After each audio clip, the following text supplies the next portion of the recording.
Media మిత్రులకు, print and electronic మిత్రులందరూ కూడా నమస్కారాలు. నేను మీ అందరికీ తెలుసు,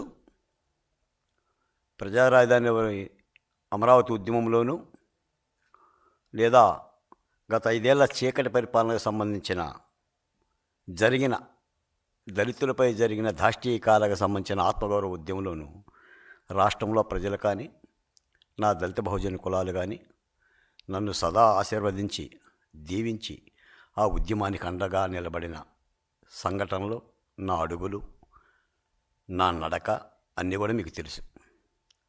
ఈ సందర్భంగా చాలా తొలిసారిగా ముఖ్యమంత్రి చంద్రబాబు నాయుడు గారు గురుతరమైన, ఎంతో బాధ్యతతో నాకు ఆంధ్రప్రదేశ్ రాష్ట్ర సోషల్ వెల్ఫేర్ బోర్డు చైర్మన్గా నియమించిన సందర్భంగా ఈ పవిత్రమైన తెలుగుదేశం పార్టీ ఆలయంలో తొలిసారిగా మీడియా మిత్రులతో మాట్లాడుతున్న శుభ సందర్భంగా ముఖ్యమంత్రి చంద్రబాబు నాయుడు గారికి, డిప్యూటీ ముఖ్యమంత్రి పవన్ కళ్యాణ్ గారికి, మంత్రి లోకేష్ గారికి, భారతీయ జనతా పార్టీ నాయకులకి, పెద్దలందరూ కూడా హృదయపూర్వక నమస్కారాలు, ధన్యవాదాలు.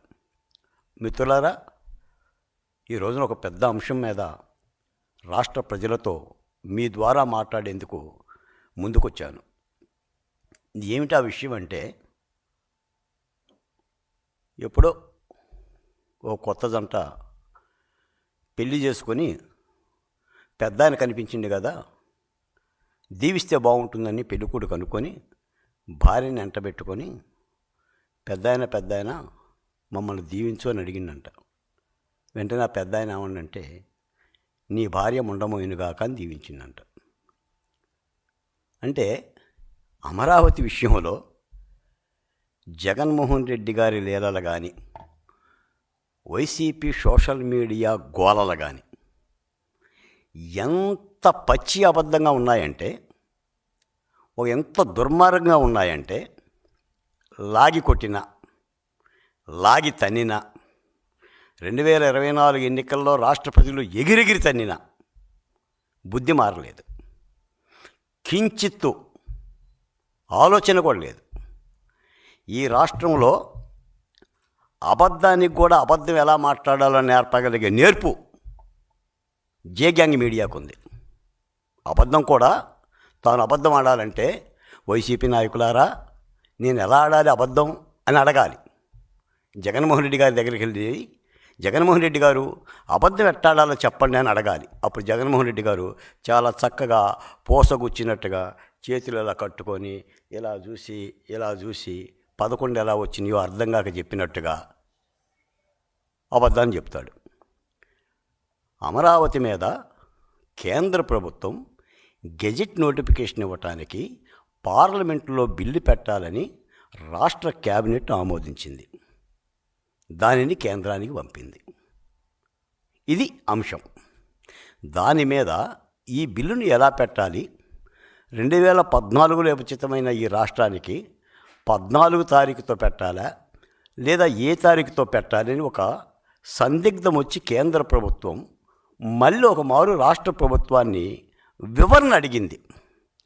ఆ వివరణకే ఆనందపడిపోయి, సంతోషపడిపోయి, ఇక అమరావతి గజెట్ నోటిఫికేషన్ లేదు, ఇదిగోండి వాళ్ళ మానస కరపత్రిక, అమరావతి బిల్లు తిప్పి పంపిన కేంద్రం, అమరావతి వెనక్కి. ముఖ్యమంత్రి చంద్రబాబు నాయుడు గారికి షాక్. నిజానికి అమరావతి మీద ఏ దాడి జరిగినా అది రాష్ట్రం మీద జరిగిన దాడి. అమరావతికి ఎవరు అపకారం తలపెట్టినా అది రాష్ట్రానికి సంబంధించిన అపకారంగా భావించాలి. గత ఉద్యమంలోనే చెప్పాం, నేడు చెప్తున్నాం. అమరావతి అంటే 29 గ్రామాలు కాదు. 29 గ్రామాలు చాలా సౌభాగ్యంగా ఉన్న గ్రామాలు. వాళ్ళ సౌభాగ్యాన్ని, వాళ్ళ పసుపు కుంకుమలని, వాళ్ళ తరాల కన్నీటిని, తరాల నేలల్ని రాష్ట్ర సౌభాగ్యం కోసం ఇచ్చారు. ఈరోజు అమరావతి మీద ఏదన్నా బిల్లు పాస్ అవ్వలేదు అని అనుకోండి, రాష్ట్ర ప్రజలు బాధపడాలి. ఒక ముఖ్యమంత్రి చంద్రబాబు నాయుడు గారికే బాధ కాదు, రైతులు బాధపడాలి, రాష్ట్రంలో 3 ప్రాంతాలు బాధపడాలి. అంతే తప్ప ఆనందపడకూడదు.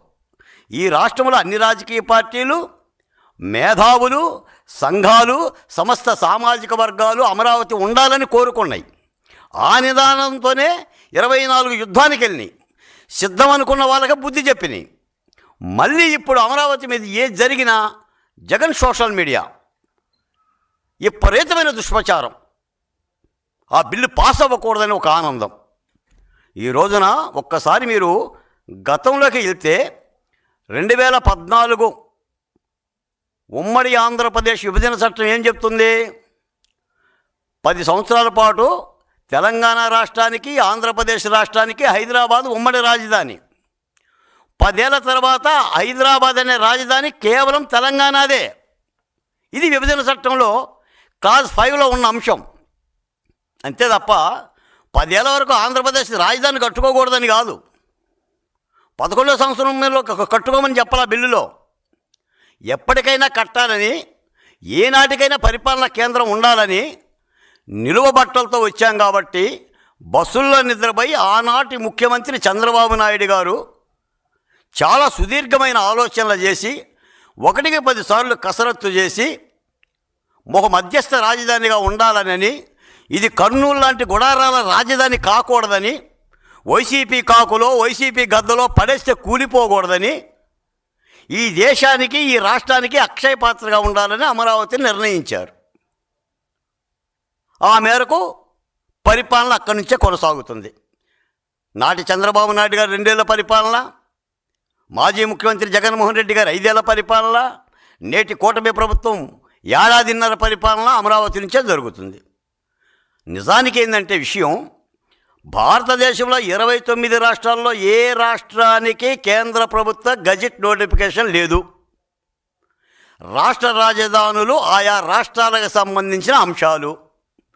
కేవలం ఆంధ్రప్రదేశ్ ఎందుకు అడుగుతుందంటే, ఈ ముదనష్టపు వైసీపీ గోల భరాయించలేక బొత్స సత్యనారాయణ లాంటి సీనియర్లు కూడా అడుగుతున్నారు, గజెట్ నోటిఫికేషన్ ఏది, రాజముద్ర ఏది, కేంద్రం ఆమోదించిందా? జగన్మోహన్ రెడ్డి గారు 3 రాజధానులు పెట్టి కోకడ వేలతో అమరావతిని పెకలించాలని చెప్పేసానంటే కాపాడింది ఎవరో? అమరావతి ఉద్యమము మరియు న్యాయస్థానాలు. న్యాయస్థానాలు ఏ ప్రాతిపదికన కాపాడిని? చట్టాల ప్రాతిపదికనే కాపాడిని. శాసనసభ తీర్మానం ఉంది, శాసన మండలి తీర్మానం ఉంది, సిఆర్డిఏ చట్టం ఉంది, రైతులతో 19.4 ఒడంబడిక ఉంది. ఇన్ని చట్టాల ప్రకారంగానే రాజధాని నిర్మితమైంది. అంతే తప్ప చిత్తు కాగితాల మీద రాసుకున్న పత్రాలు కావు అవి, లేదా తిరుపతి కొండ మీద దోపిడీ చేసిన తీరు కాదు అది. అంత పహడ్బందీగా చేయబట్టే హైకోర్టు మీరు 3 రాజధానులు పెట్టాలంటే వైసీపీ పార్టీకి చెప్పింది, you go to the Delhi, వివరణ చట్టాన్ని మార్చుకోండి, కేంద్రాన్ని అడగమని చెప్పింది. ఢిల్లీ బోండయ్యా అని అంది. దీని మీద సుప్రీంకోర్టు పోయినా కూడా సుప్రీంకోర్టు స్టే ఇవ్వలేదు. అయినా సరే ఒక గజెట్ నోటిఫికేషన్ ఉండాలని ఒక వాతావరణం ఆంధ్రప్రదేశ్లో ప్రత్యేకంగా ఉంది కాబట్టి, రాష్ట్రంలో ఏ రాజధానికి లేని సమస్య ఆంధ్రప్రదేశ్లో వైసీపీ పార్టీ జగన్మోహన్ రెడ్డి గారు సృష్టించాడు కాబట్టి, అమరావతి అంటేనే ఆయనకి ముందు వెనక తడిసిపోతుంది కాబట్టి ఆరోపణలు చేస్తున్నారు కాబట్టి ఒక గజెట్ నోటిఫికేషన్ కావాలని చంద్రబాబు నాయుడు గారు కోరారు. ఈరోజు కాకపోయినా రేపైనా సరే ఆ గజెట్ నోటిఫికేషన్ వచ్చి తీరుతుంది. నేను రాజధాని ఉద్యమంగా కానీ సోషల్ వెల్ఫేర్ బోర్డు చైర్మన్గా కూడా నేను కేంద్ర ప్రభుత్వాన్ని కోరేది ఏంటంటే, ఈ శీతాకాల సమావేశాల్లోనే బిల్లు పెడితే బాగుంటుందని ఆశిస్తున్నాం. ఎందుకంటే దీన్ని కాలయాపన అయ్యే మేరకు వైసీపీ పార్టీ యొక్క రోతగోల అంతా ఇంత కాదు. కాబట్టి కేంద్ర ప్రభుత్వం ఎన్డీఏ కూటమిలో ఉంది కాబట్టి తప్పనిసరి దీన్ని ఫుల్ స్టాప్ పడే విధంగా శరవేగంగా ఈ బిల్లుని తీసుకురావాల్సిన అవసరం ఉంది. చాలా దుర్మార్గమైన ప్రచారం.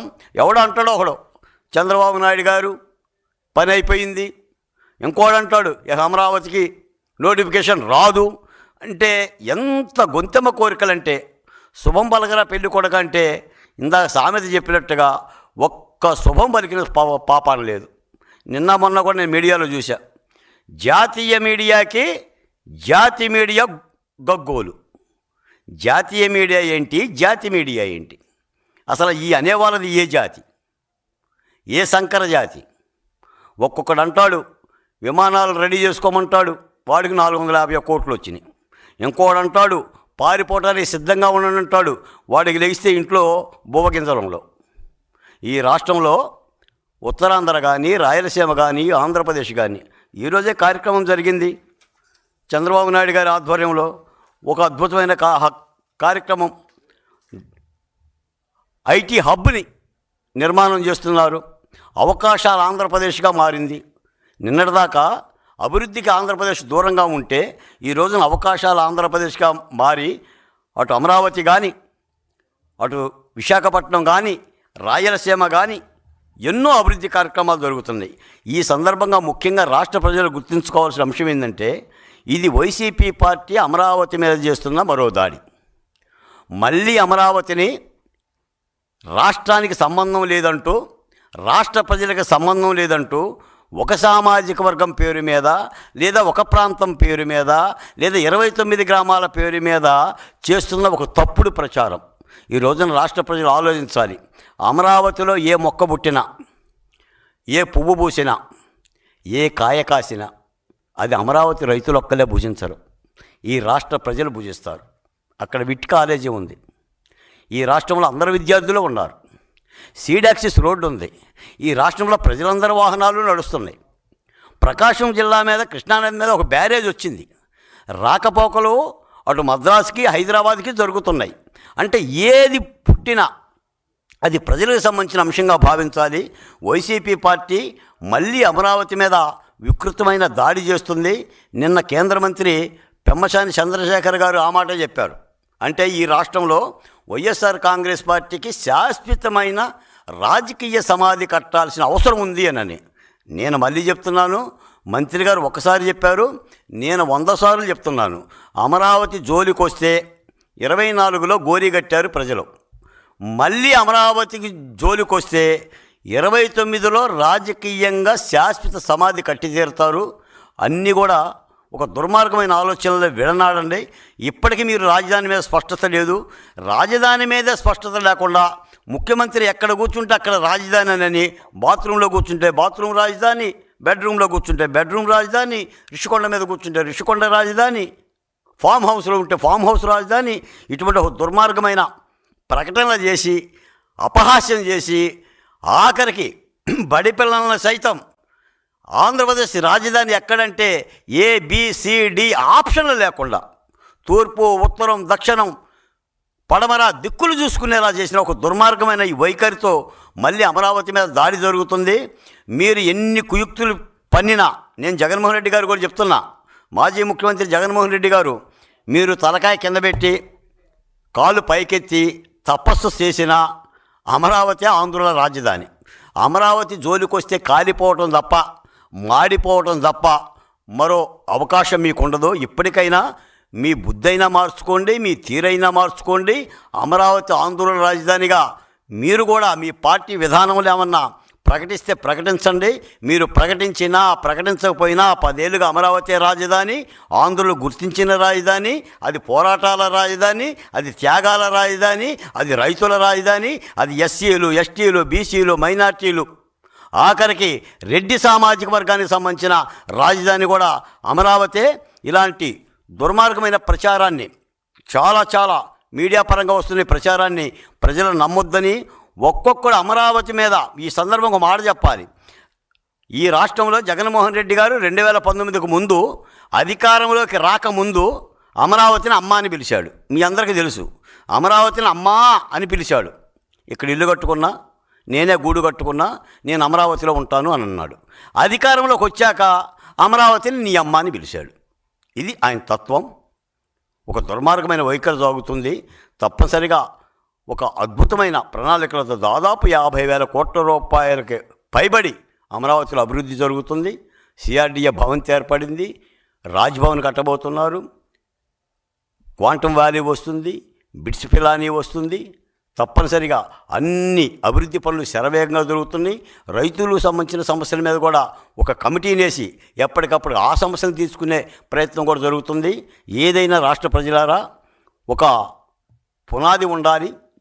ఆయా రాష్ట్రాలకు రాజధానులు ఎలా అయితే అక్షర పాత్రో, తెలంగాణకి హైదరాబాదు, తమిళనాడుకి చెన్నై, కర్ణాటక బెంగళూరు, బాంబేకి మహారాష్ట్ర ఆర్థిక వనరుల నగరాలు, అలాగనే ఆంధ్రప్రదేశ్ కూడా అమరావతి ఒక ఆర్థిక వనరుగా, ఒక ఆలంబనగా తయారవుతుంది. తప్పనిసరిగా ముఖ్యమంత్రి చంద్రబాబు నాయుడు గారి యొక్క అభివృద్ధి కార్యక్రమాలని ఆశీర్వదించాలి, అర్థం చేసుకోవాలి.